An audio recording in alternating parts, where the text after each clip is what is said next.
Hello everyone, আসসালামু আলাইকুম। আজকে রোজ শুক্রবার, জুমার মোবারকের দিন। আজকে আমাদের বাড়ির প্রায় অধিকাংশ লোকে এখানে কাজে, আল্লাহর কাজে সংযুক্ত হয়েছেন, আলহামদুলিল্লাহ। আর কিছু কিছু লোক আছে খুবই মনে করেন যে বড় বড় কথা কথা পাটে বসে বসে বুঝছেন উল্টে পাল্লায়। গত সপ্তাহ শুক্রবারে বলছিল এখানে মাসফিক, আমাদের আমার জ্যাঠাতো ভাই মাসফিক বলছিল সবাইকে থাকার জন্য, কিন্তু আজকে তো কোনো কোনো ওই ধরনের সাহাবাজ করে তো কারোকে দেখতেছি না। আপনারা দেখতে থাকেন এই আমরা কত এই যে আমার যে কাজগুলো করে যারা এরিয়া আছে, আর কোনো লোক দেখেন শুধু আসছে আমাদের সারা বাড়ি একজন দাদা আছে, আর আশেপাশে কোনো লোক দেখেন আপনারা দেখেন।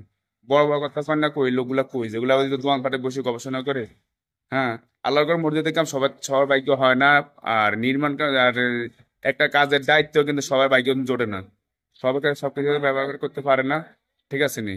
আর যে ভালো কাজ করে তার বিপদ সবসময় স্ক্রিনে বলে। ঠিক আছে নি? সামনে বলে না।